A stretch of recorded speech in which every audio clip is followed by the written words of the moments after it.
Or, il y avait dans l'Église qui était à Antioche certains prophètes et enseignants, tels Barnabas et Siméon, qui étaient appelés Niger. Le mot nègre, nègre en anglais, ou nègre.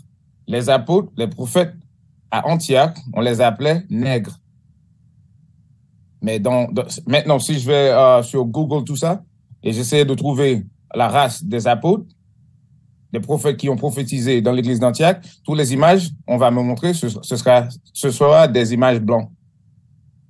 Mais dans la Bible, ça dit quoi? Que les apôtres étaient des nègres. Vous voyez bien? Donne-moi la sagesse de Salomon. Sagesse de Salomon.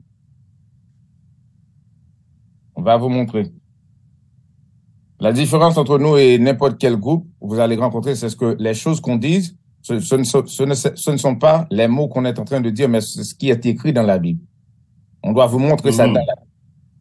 Parce que je peux parler n'importe quelle chose que je veux dire, mais ça ne veut pas dire pour autant c'est ce qui est écrit. Mais si vous montrez dans la Bible, vous pouvez voir, c'est pas moi qui dis, mais c'est la Bible qui dit. Allez, lisez ça pour nous, Elie. Sagesse de Salomon, le chapitre...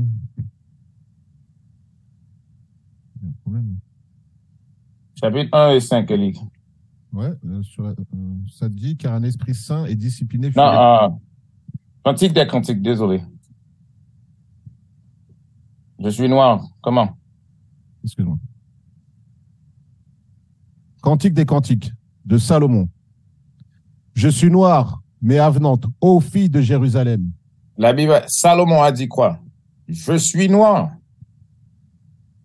Mais encore, sur les réseaux sociaux, les images de Salomon, ce serait quoi? Blanc.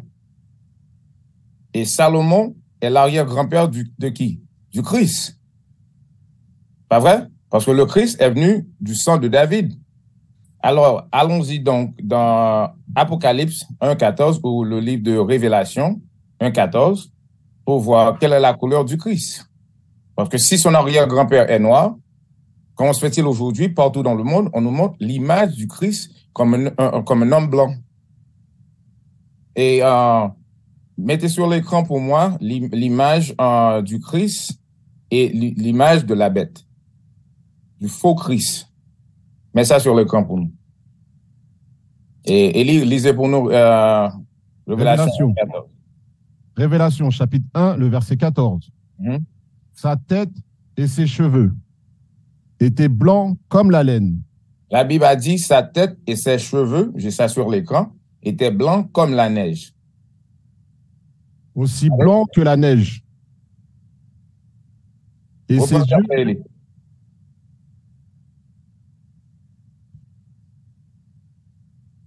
Et ses yeux étaient comme une flamme de feu. Élie, reprends le verset. Ok. Sa tête et ses cheveux étaient blancs comme la laine. Sa tête et ses cheveux étaient blancs comme la laine. Ses cheveux étaient blancs et elle avait les textures de laine de mouton. La race noire, c'est les seules personnes qui ont les cheveux crépus comme la laine de mouton. Et sur l'écran, on a deux images. Et en lisant la Bible, on peut voir clairement de quoi que ça se parle. Continuez à lire. Sa tête et ses cheveux étaient blancs comme la laine, aussi blancs que la neige. Et ses yeux étaient comme une flamme de feu. Ses yeux étaient une flamme de feu. Il avait les yeux rouges. Dans le prophétie qui se trouve dans Genèse, ça s'est dit quoi? Ses yeux seraient rouges avec le vin. Continuez. Verset 15. Et ses pieds semblables à du beau cuivre. Et ses pieds semblables à du beau cuivre. Le couleur du cuivre, c'est pas blanc, c'est marron. Allez. Comme s'il brûlait dans une fournaise. Comme s'il brûlait dans une fournaise. N'importe quelle chose que tu as brûlé, ça devient tout noir. Le Christ était un homme noir. Mais on a grandi dans l'église et on nous a montré l'image de la bête qui est l'homme blanc. C'est pour ça qu'il y a beaucoup de personnes qui ne croient pas dans la Bible. Parce que les mêmes personnes qui les ont... Tu as dit? Capitaine Gédéon, je voulais vous poser maintenant cette question. Alors, Vous nous aviez montré cette image, clairement, nous avons vu l'image de Jésus, donc il était noir. Alors, d'où vient justement ce changement, le fait qu'on nous présente un Jésus blanc? Allez à Matthieu 24, 24, il dit. Le Christ lui-même, il nous a donné des avertissements qui est écrit dans la Bible. Matthieu 24, 24. Matthieu, chapitre 24, le verset 24. Car il s'élèvera de faux Christ et de faux prophètes. La Bible a dit, et c'est le Christ qui parle, avant de monter au ciel, il nous a dit qu'il y en aura des faux Christ et des faux prophètes. Il nous a déjà averti dans la Bible qu'il y en aurait des faux Christ. Si le Christ lui-même nous avait dit qu'il y en aura des faux Christ, il est nécessaire de savoir comment ressemble le vrai Christ, afin, le jour que ça arrive sur la terre où le faux Christ est venu, on peut dire non, ça c'est le faux. On ne va pas le suivre. Continuez. Et ils montreront de grands signes et des prodiges. Et ces faux Christ et ces faux prophètes vont faire des grands prodiges, des grands miracles. Et aujourd'hui, quelles sortes de miracles qu'ils sont en train de faire? Les bombes nucléaires, les téléphones, les computers qu'on utilise, ce sont des grands miracles. Aujourd'hui, on les regarde comme des dieux. Continuez. À tel point que, s'il était possible, ils tromperaient les élus même. S'il était possible, ils vont tromper les élus. Les élus ne vont pas être trompés parce que les élus vont lire la Bible. Le problème qui se pose dans l'Église, c'est qu'il y a des gens qui vont à l'Église chaque dimanche, qui n'est pas le jour du repos, et ils s'assient, écoutent le pasteur ou les prêtres, et ils lisent jamais la Bible. OK? Allez à 2 Corinthiens 11, verset 4. Comment ça s'est passé qu'on savait dans les temps anciens qui étaient les Israélites, quelle couleur était le Christ, et aujourd'hui, on a un Christ blanche. Lisez pour nous, Élie. 2 Corinthiens, chapitre 11, le verset 4. Car si celui qui vient prêche un autre Jésus. Et si celui qui vient et prêche un autre Jésus, qui est venu sur la terre et a prêché un autre Jésus. Donne-moi les autres images du Christ. Qui est venu sur la terre qui a prêché un autre Jésus? Durant les époques de la Renaissance, soi-disant les Blancs, parce que j'ai dit soi-disant parce que d'après la Bible, ils sont rouges, non pas blancs. J'ai jamais vu un homme blanc sur la terre. Ils sont venus sur la terre durant la Renaissance. Il nous a montré une autre image. Et cette image qu'il nous a donnée, c'est l'image de qui? D'un homme qu'on appelle César Borgias, qui était le deuxième fils du pape Alexandre VI. C'est son image que l'Église catholique a utilisée pour faire passer comme le Christ. Mais d'après la Bible, d'après Apocalypse 1,14, le Christ est un homme noir. La Bible a dit, si quelqu'un arrive et a prêché un autre Christ, continuez-les. Car si celui qui vient prêche un autre Christ que nous n'avons pas prêché, ou si vous recevez un autre esprit. Arrêtez. Avec le nouveau Christ qu'on a prêché, ça est venu avec un autre esprit aussi. L'esprit qui dit que quoi? Le Christ est venu mourir pour tout le monde. Tout le monde peut être sauvé. L'amour, c'est l'amour. On n'est pas sur la loi, mais sur la grâce. On peut faire n'importe quoi. Et cet évangile est prêché partout sur la terre. Le pourquoi? Parce que les Blancs, soi-disant les Blancs, qu'est-ce qu'ils ont fait? Ils ont allé partout sur la terre et mettre en esclavage les vrais peuples de Dieu. Et les a rééduqués. Il nous a donné un autre Christ, un autre évangile que nos pères n'ont pas enseigné. Ils ont pris tous nos biens. Vous voyez bien. Alors, capitaine Gédéon, avant de continuer, j'ai une question là. Vous avez dit que l'homme blanc est venu, il a massacré nos ancêtres, il a volé tous ses biens. Comment ça se fait que, on voit d'ailleurs les images de Jésus là sur l'écran, Jésus qu'on nous présente justement. Alors, comment est-ce que nous, on avait une armée puissante aussi? Comment est-ce que l'homme blanc peut venir si facilement comme ça et commencer à nous coloniser? C'est bien simple à voir. Élie, donne-moi Judith, chapitre 5. Belle question, je vais vous montrer ça. Notre point faible, notre point faible, c'est la désobéissance de la loi. Quand on désobéit à la loi, on est faible. N'importe quelle nation peut nous commander. Lis ça pour nous, Élie. Judith, chapitre 5, le verset 20. Maintenant donc, mon Seigneur et Maître, s'il y a une erreur involontaire dans ce peuple et qui pêche contre leur Dieu, et que nous découvrions leur faute. Attendez. Lis ça un peu lentement. Ça dit quoi? S'ils pêchent contre leur Dieu. Ça n'a pas dit s'ils pêchent contre Dieu. Leur Dieu.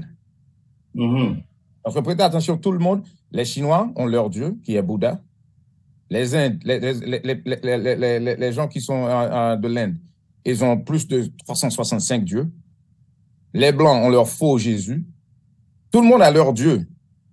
Et nous aussi, on a un Dieu personnel qui est le Seigneur Dieu des armées. Alors, si chaque peuple a son Dieu, quel est ce Dieu qui a créé l'univers entier?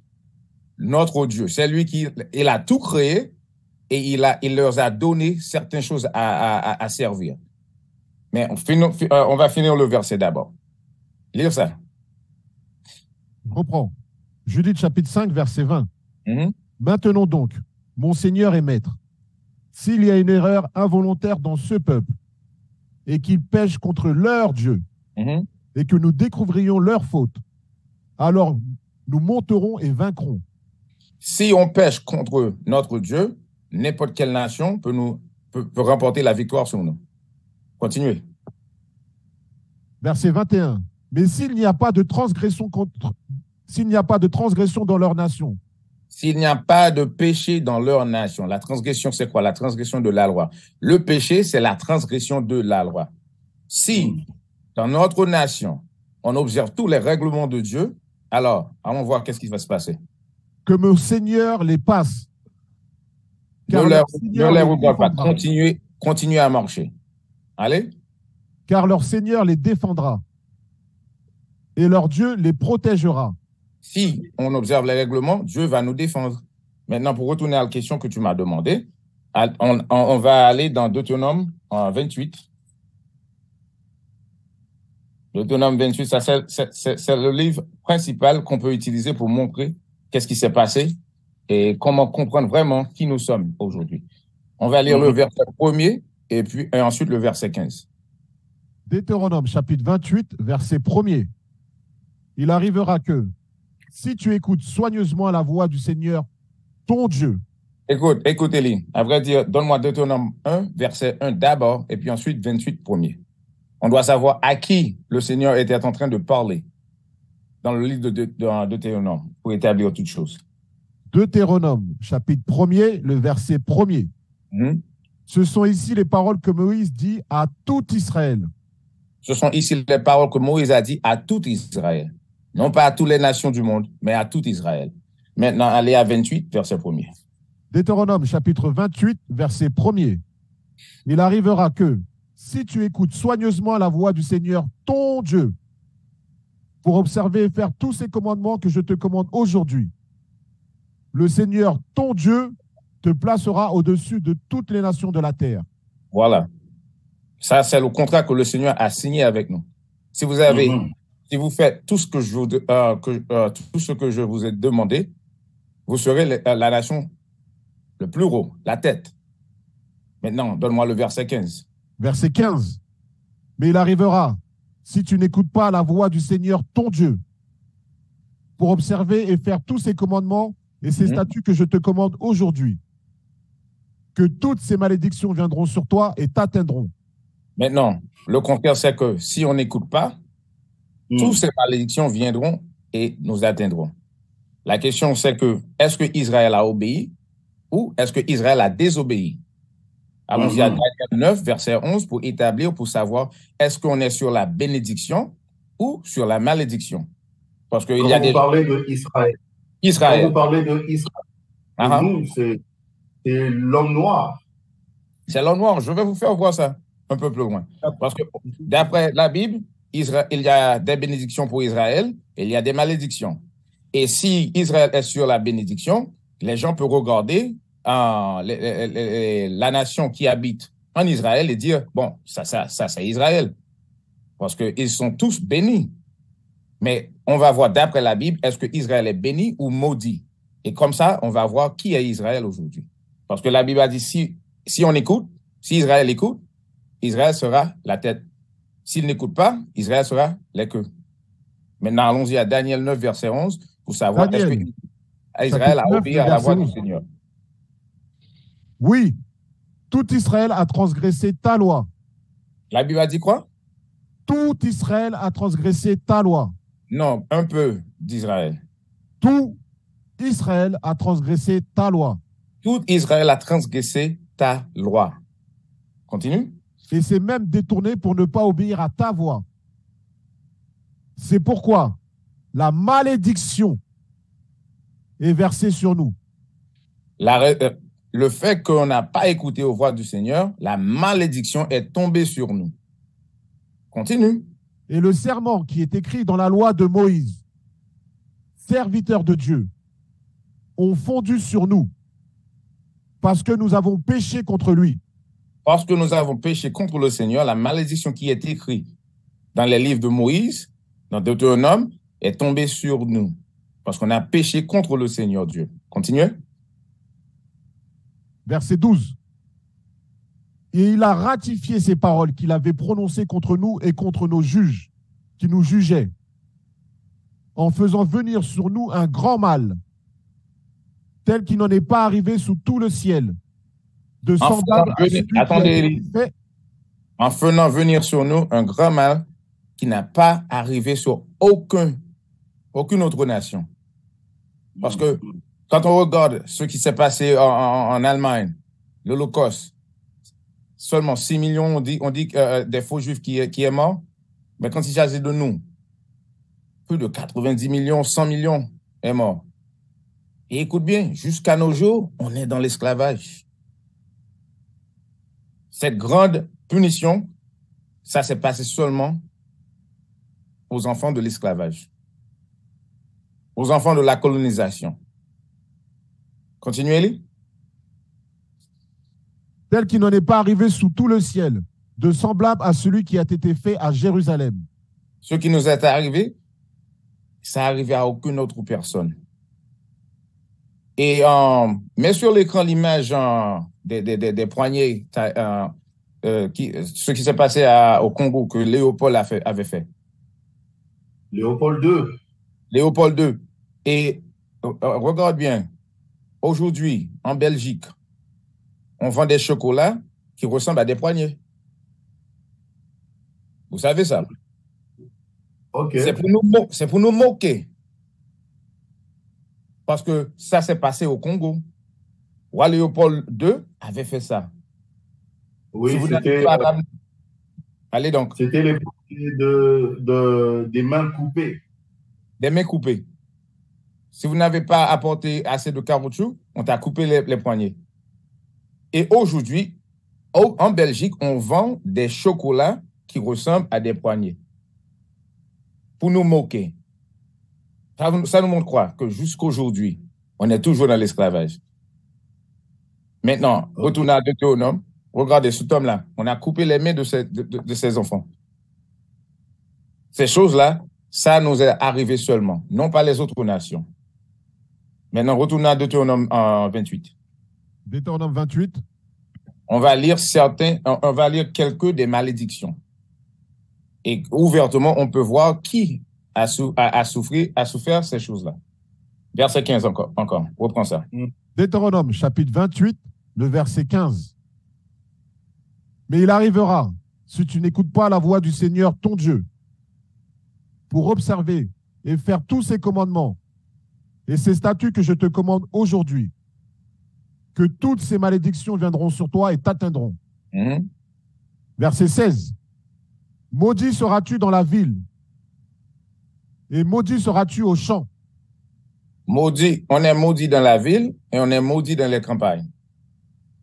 Dans n'importe quel endroit où on habite, on nous appelle des nègres, nous sommes les plus pauvres. Et bien qu'on, surtout en Afrique, Afrique c'est le continent le plus riche du monde. Mais les gens sont pauvres. Pour moi, d'après la façon dont je comprends les choses, le Congo devait être le pays le plus riche du monde. Parce que presque toutes les ressources que les autres nations utilisent pour s'enrichir viennent du Congo. Oui. Ça nous montre quoi? La Bible dit la vérité. On est maudit dans la ville et dans les campagnes. Continuez. Verset 17. Maudit sera ton panier et ta réserve. Maudit sera ton panier et ta réserve. On utilise le panier pour faire quoi? Aller dans les champs, ramasser les marchandises et aller dans les villes pour vendre ça. On n'a pas assez de marchandises pour vendre dans les villes. Tout ce qu'on est en train de faire est maudit. Le pourquoi? Parce qu'on a désobéi à la voix du Seigneur. On a laissé tomber les règlements de Dieu. Et les oppresseurs, là, ils ont créé des églises qui nous a dit qu'on n'a pas besoin d'observer les règlements de Dieu. Mais la Bible nous a montré pourquoi on est maudit. C'est parce qu'on a désobéi aux règlements de Dieu. Ça nous montre que cet homme-ci veut qu'on reste dans l'esclavage. Parce que tout autant qu'on s'en occupe pas des lois de Dieu, notre condition ne va pas changer. Donc, l'homme noir appartient justement, fait partie du peuple d'Israël, c'est ça? Fait partie du peuple d'Israël. C'est le peuple de Dieu, choisi par Dieu. Choisi par Dieu. Et maintenant, on est en punition. Comme un papa qui punit son enfant qui a fait du mal. Ok. D'accord. Alors, quelle est cette loi que nous devrions respecter, que nous avons transgressée pour que Dieu nous punisse ainsi? Ok. Dans la Bible, il y a 5 catégories de lois. Il y a loi alimentaire, loi cérémonielle, loi sacrificielle, loi morale et loi civique. Il y en a 5. 5 catégories de lois. Et donne-moi Hébreux 10, verset 4. Parce que en maintes fois, on lit dans le Nouveau Testament, et ça dit quoi? On n'est pas sous la loi, et les faux chrétiens, la façon que les Blancs leur a enseigné, ça veut dire quoi? On n'a pas besoin d'observer les lois. Non, non, non. Il y a une seule catégorie de lois qui a été abolie. C'est les lois sacrificielles. Parce que le Christ est devenu l'agneau sacrificiel pour nous. Et on va vous montrer ça dans la Bible. Hébreux 10, verset 4. Hébreux, chapitre 10, le verset 4. Car il n'est pas possible que le sang des taureaux et des chèvres ôte les péchés. Verset 5. C'est pourquoi lorsqu'il vient dans le monde, il dit, de sacrifices et d'offrandes tu n'as voulu, mais un corps tu m'as préparé. La raison pour laquelle que le Christ était venu, c'est pour mourir pour nous, afin qu'on n'a pas besoin de faire de sacrifices. Parce que le temple est détruit, il n'y a pas, les prêtres n'existent pas, on n'a pas un endroit où on peut faire les sacrifices, et le Christ est venu pour devenir l'agneau sacrificiel. La loi qui a été abolie, ça c'est la loi sacrificielle. Mais si on écoute... Le Christ qui est venu pour nous, n'est-ce pas? Oui, oui. Il est mort pour nous. Alors pourquoi nous, on continue à souffrir? Parce que lui, il a versé son sang, en principe, pour qu'on soit sauvé, non? Non, il a versé son sang afin qu'on puisse avoir la grâce. Et la grâce, c'est quoi? C'est une durée de temps afin d'arranger les choses, de changer. Parce que une sorte de seconde chance. Répétez ça? C'est une sorte de seconde chance, une autre chance. Exactement, pour appliquer les choses. Parce que dans les temps anciens, sur les lois sacrificielles, si tu pratiquais l'homosexualité, il n'y avait aucun sacrifice qu'on pouvait faire pour retirer ce péché. Tu devais être mis à mort. Vous voyez bien, si tu pratiquais l'idolâtrie, tu devais être mis à mort. Aujourd'hui, si tu pratiques ces choses-là, tu as assez de temps pour changer. Mais si tu ne changes pas, quand le Christ retournera, tu seras mis à mort aussi. C'est ça la grâce. Vous voyez bien. Et dans la Bible, si toutes les lois sont abolies, ça veut dire quoi? Civiquement parlant, moralement parlant, comment on va traiter les uns les autres s'il n'y a pas de loi? Alors, capitaine Gédéon, qu'est-ce que vous dites alors du passage de Jean 3, 16? Car le Seigneur Oui, attend le monde. OK. Le christianisme veut toujours utiliser Jean Il a aimé, 3, 16. il a aimé tout le monde. Vous parlez seulement de l'homme noir. C'est quand même injuste, Okay. non? De nos jours, on doit plus avoir ce genre de discours, non? OK, pas de problème. Dieu aime tout le monde, pas vrai? C'est ce que tu dis. Oui. C'est ce que, comment dit-on? Les Blancs, c'est ce qu'il nous a montré. Avant. Et puis de nos jours, on ne doit plus avoir ce genre de discours. C'est raciste. Écoute. Avant d'aller à Jean 3, 16, je vais lire un autre verset. Pas vrai? Et puis ensuite, on va aller à Jean 3, 16. Donne-moi Romains 9, le verset 13. Romains, chapitre 9, le verset 13. Comme il est écrit, Jacob, je l'ai aimé.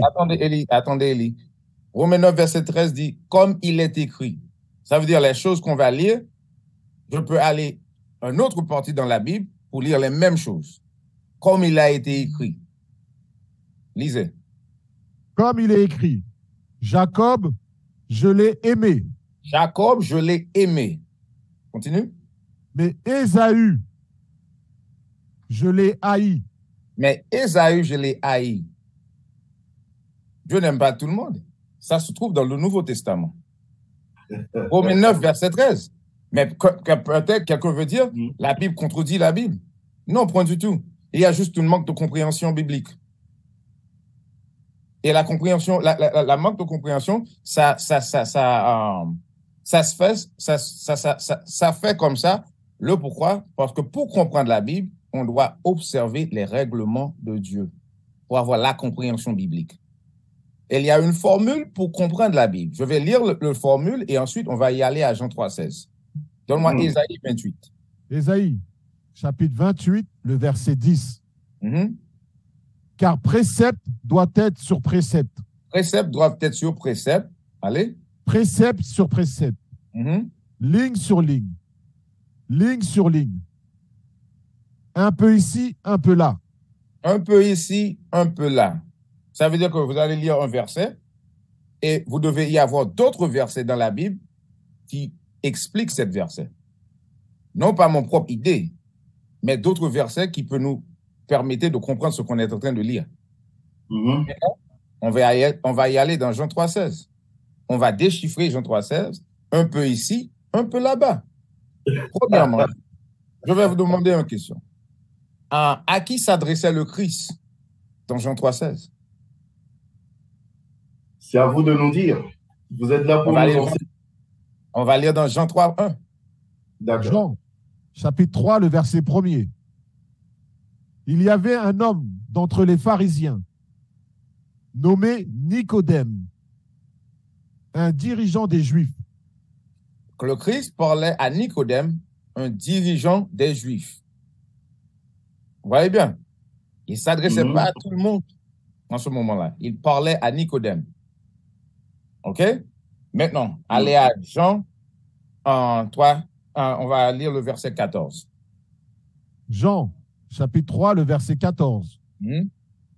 Et comme Moïse éleva le serpent dans le désert, oui, certainement le Fils de l'homme doit être élevé. Le Christ a dit à Nicodème, la même façon que Moïse a soulevé le serpent dans le désert, c'est la même façon que le Christ doit être soulevé. Faites attention bien. On va retourner là Allez à Nombre 21, le verset 6. On va voir pour qui le serpent a été soulevé dans le désert, parce que le Christ doit être soulevé de la même façon. Nombre, Élie? chapitre 21, le verset 6. Mhm. Et le Seigneur envoya parmi le peuple des serpents enflammés. Et ils mordirent le peuple. Et beaucoup de ceux d'Israël moururent. Beaucoup de ceux d'Israël moururent. Les serpents ont tué les Israélites. Allez? Verset 7. C'est pourquoi le peuple vint à Moïse. Ils dirent, nous avons péché, car nous avons parlé contre le Seigneur et contre toi. Prie le Seigneur pour qu'il retire de nous les serpents. Et Moïse pria pour le peuple. Mhm. Le verset 8. Et le Seigneur dit à Moïse, fais-toi un serpent enflammé et place-le sur une perche. Et il arrivera que quiconque sera mordu et le regardera vivra. Faites attention bien. Ça dit quiconque regardera sera sauvé. Quiconque de qui? Quiconque, donc n'importe qui. Non. On va relire le verset 6. Verset 6. Et le Seigneur envoya parmi le peuple des serpents enflammés. Et ils mordirent le peuple.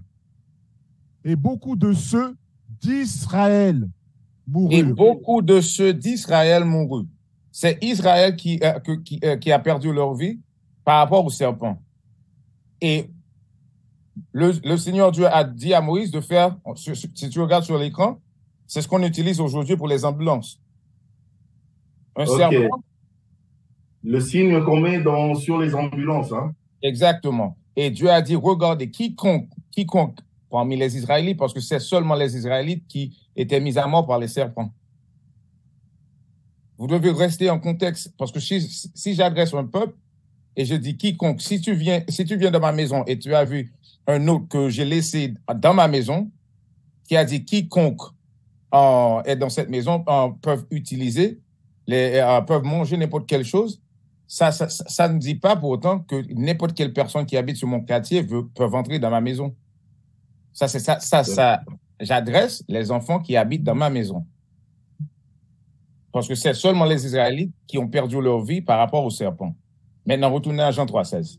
Je suis d'accord. Donc, le quiconque remplace n'importe quel enfant de ma maison. De ma maison. C'est ça seulement. Uh-huh. OK? Et je vais vous montrer quelque chose. Donne-moi Luc. Luc 1er. Donc, on commence à verset 68. Luc, chapitre 1er, le verset 62. 68. 68, excuse-moi. Béni soit le Seigneur Dieu d'Israël. Béni soit le Seigneur Dieu d'Israël, non pas le Seigneur Dieu de tous les gens qui habitent sur la terre. Continue. Car il a visité et racheté son peuple. Il a visité et racheté son peuple. Non pas tous les gens qui habitent. Son peuple. C'est pour ça qu'il a visité la terre. Allez. Verset 69. Et nous a suscité une corne de salut dans la maison de son serviteur David. Verset 70.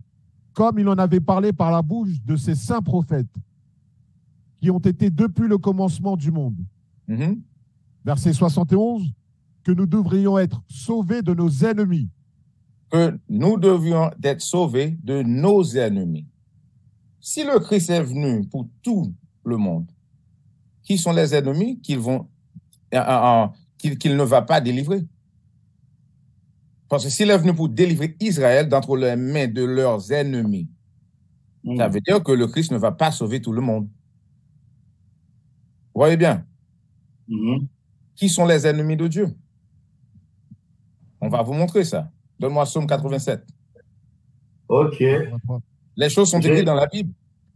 Oui, c'est dans la Bible. Mais il y a beaucoup de questions là. Qui sont les ennemis de Dieu? Qu'il était nécessaire d'envoyer son Fils unique pour délivrer Israël de leurs mains. Allons-y. OK. Psaume 83, le verset 1er. Psaume 83. Ne garde pas le silence. Le Ô psaume Dieu.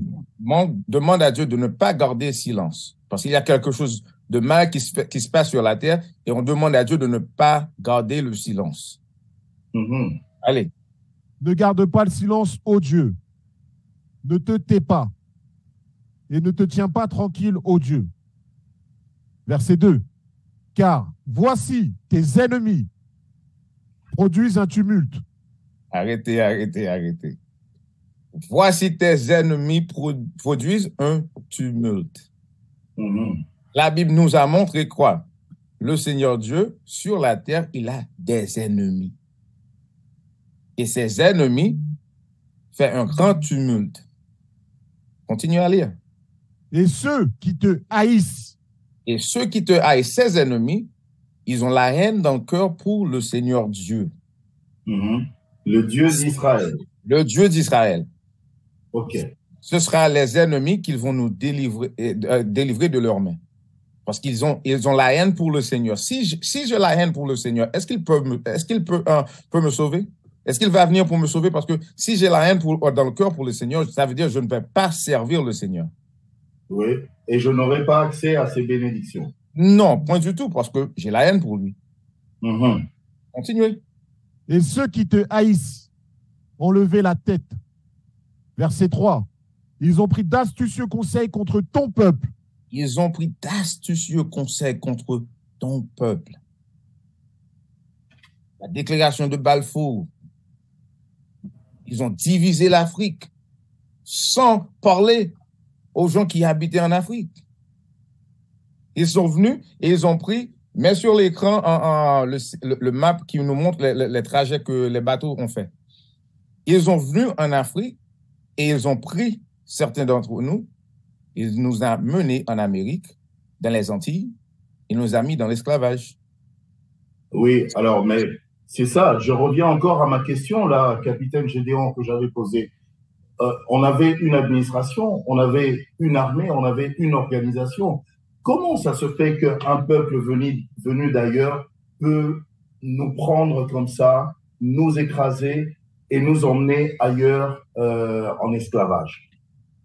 On va retourner sur les ennemis. Pour répondre à ton question directement, donne-moi dans Deutéronome 28, le verset 48. Oui. Et laissez cette image sur l'écran. D'accord. Deutéronome 28, verset 48. Chapitre 28, le verset 48. C'est pourquoi tu serviras. Excusez-moi, commencez au verset 47. Verset 47. Parce que tu n'as pas servi le Seigneur, ton Dieu, avec joie et de bon cœur dans l'abondance de toutes choses. Arrêtez. C'est ça la raison. Parce qu'on n'a pas servi le Seigneur avec joie et de bon cœur pour l'abondance de toutes choses. Donc, c'est le Seigneur lui-même qui nous a livrés entre les mains de Exactement. nos colonisateurs. Et on va lire ça. Continuez à lire. Verset 48. C'est pourquoi tu serviras tes ennemis que Dieu enverra contre toi. C'est pour ça qu'on va servir nos ennemis, non pas des amis. Amis ne met pas amis dans l'esclavage. On va servir nos ennemis. Allez. Tes ennemis que Dieu enverra contre toi dans la faim. Que Dieu enverra contre nous dans la faim. Quand on a besoin de quoi manger, on doit servir nos ennemis. Allez. Dans la soif. Dans la soif, pour avoir de l'eau. Dans la nudité et dans le besoin de toutes choses. Dans la nudité de vêtements et dans le besoin de toutes choses. Et maintenant, quand vous regardez bien, c'est ce qui se passe. Bien que le continent africain est riche, mais on est en train de servir nos ennemis dans le besoin de toutes choses. Médicaments, école, éducation, tout ça. Et c'est lui-même, ce sont nos ennemis qui nous donnent la compréhension biblique. Mais lui, il est le diable. Comment se fait-il que le diable va nous enseigner la Bible? Mais c'est ce que le Seigneur a dit, dans le besoin de toutes choses. Continuez à lire. Et il mettra un joug de fer sur ton cou. Il mettra un joug de fer sur notre cou. Qui l'a fait? Les Blancs, les soi-disant Blancs, les nations européennes. Si tu regardes sur l'écran, qui nous a fait ça? Nos ennemis, non pas nos amis. Allez? Jusqu'à ce qu'il t'ait détruit. Jusqu'à ce qu'il t'ait détruit. Quand on a été détruit mentalement, ça veut dire quoi? Qu'on a accepté l'image blanche, on a accepté toutes les fausses religions qu'il nous a données. Après ça, ils ont retiré les chaînes. Parce qu'ils ont dit mentalement, ils sont tous perdus. Allez? Verset 49. Le Seigneur amènera contre toi une nation venant de loin, du bout de la terre, aussi prompt que l'aigle qui vole. Les nations qui sont venues contre nous, Amérique, Angleterre, la Grèce, tout ça, leurs emblèmes, c'est quoi? L'aigle. Le Seigneur nous a déjà montré dans cette verset quelle nation qui sera nos ennemis. Maintenant, déjà, vous savez bien qui est ton ennemi.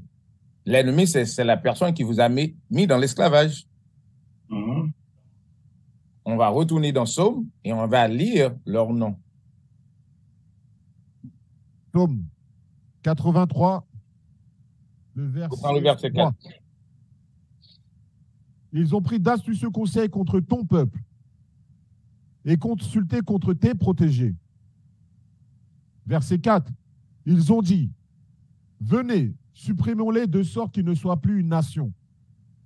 OK. Ils ont venu, ils nous ont appris, éparpillez-nous partout sur la terre afin qu'on ne puisse pas rester une nation.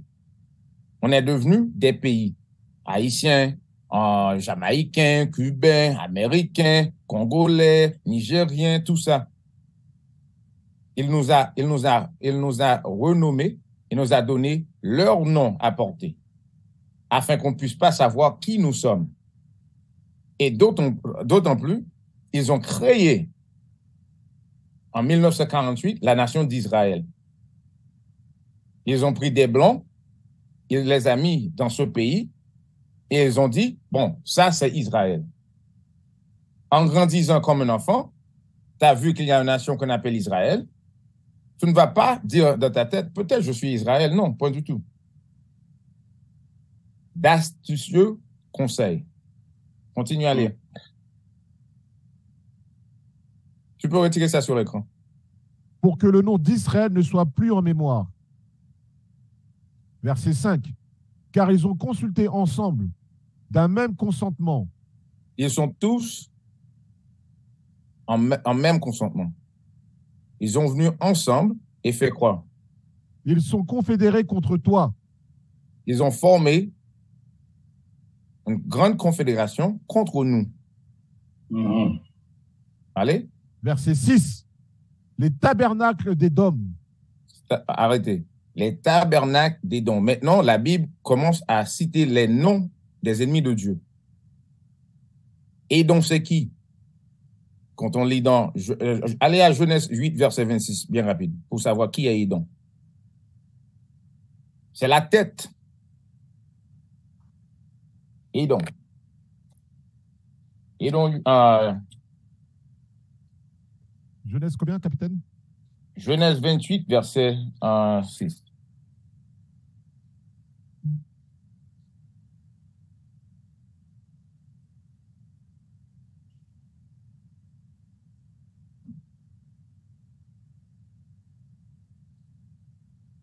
Je n'ai pas entendu. Tu peux répéter Genèse 28, verset? Genèse 36, verset 8. Ok, 36.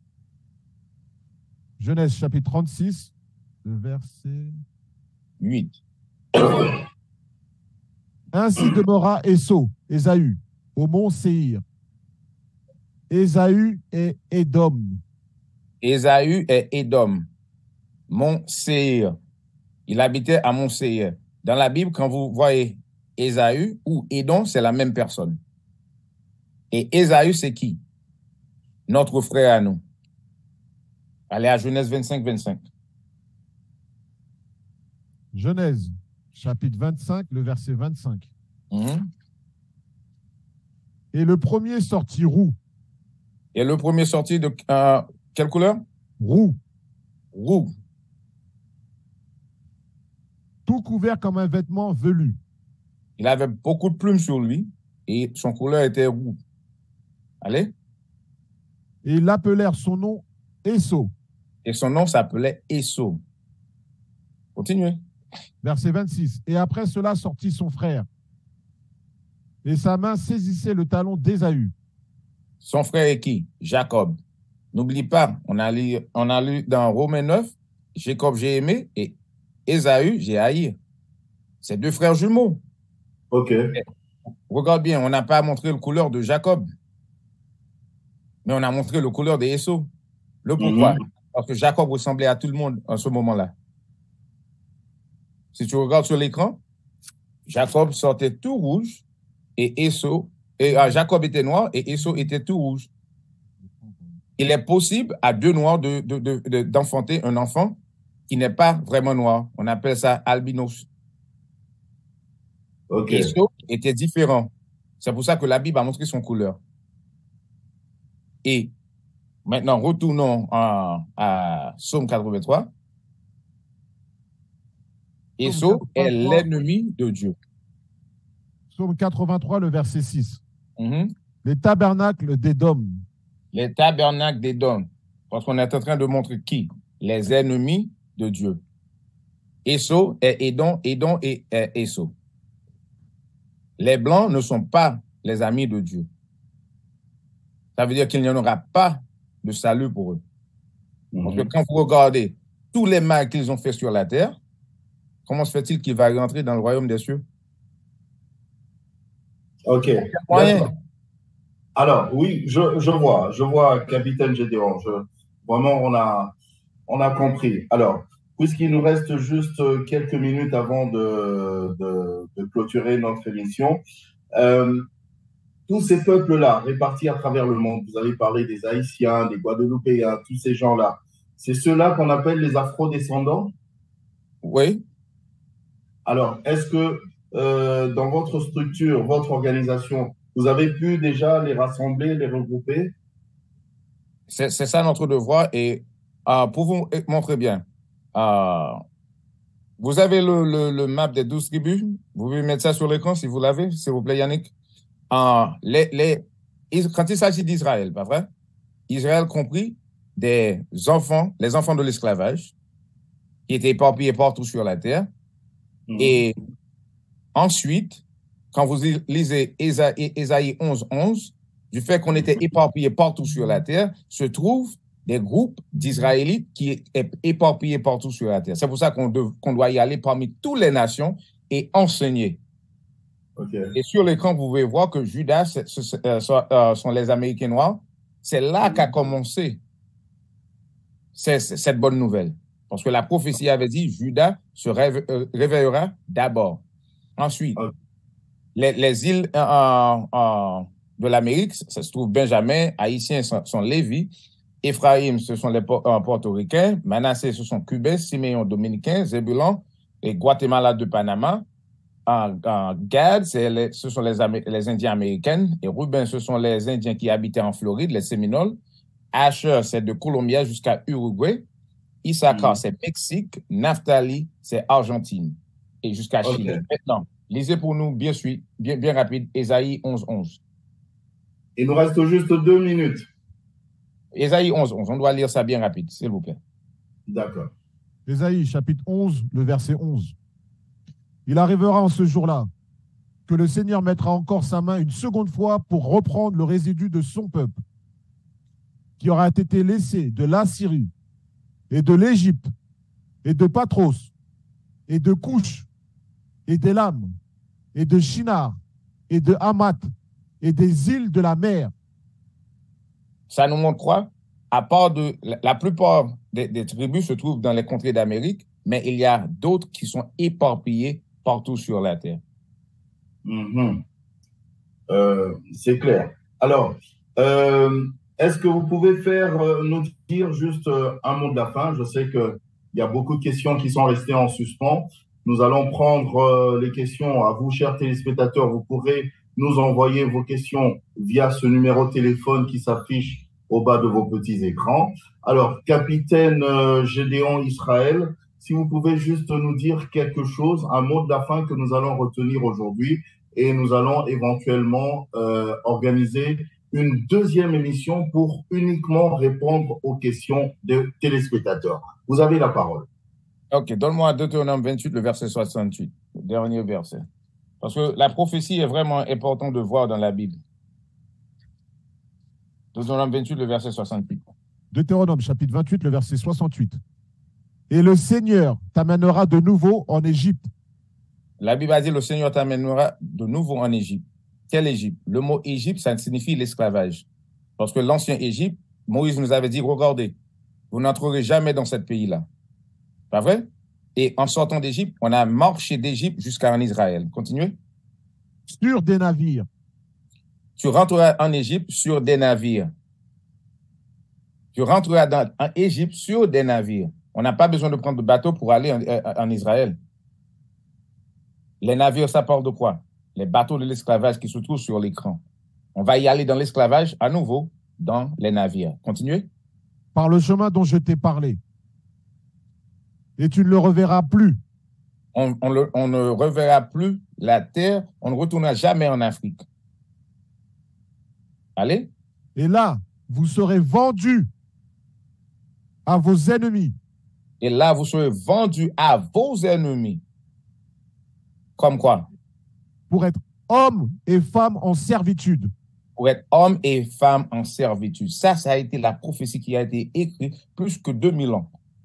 OK. Avant que ça s'est passé. Pour nous montrer que nous sommes les enfants d'Israël.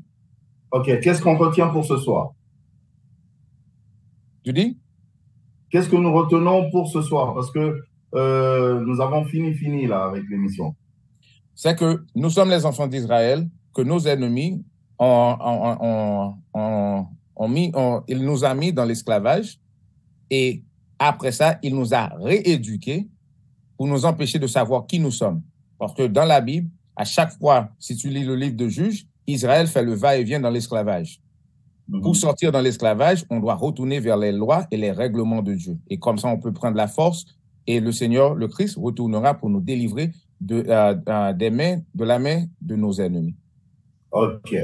En tout cas, merci beaucoup, capitaine Gédéon Israël. C'est vrai qu'à la télévision, le temps, c'est l'argent. C'est vraiment... on a fait plus de 45 minutes, mais c'est pas grave. Mais nous allons organiser une autre émission, encore, uniquement pour répondre aux questions des téléspectateurs. Moi, je vous dis merci à vous. Merci à l'officier Aaron, merci à l'officier Joseph, merci à l'officier Yannick qui nous a fait une très belle lecture et on va se retrouver la prochaine fois. Hein.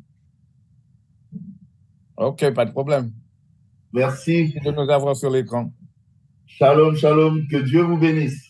Et shalom, que Dieu vous bénisse. Et bien rapide, on a une page sur Facebook, IUIC RD Congo. Suivez-nous. Ok, d'accord. À vous également, chers téléspectateurs, merci de nous avoir suivis. On va se retrouver la prochaine fois pour un autre numéro de Dites-moi tout. Au revoir. Au revoir. Shalom. À la prochaine. What is nation?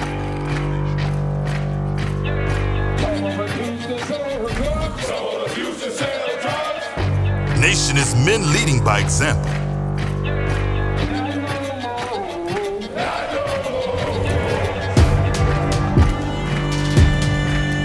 Nation is family.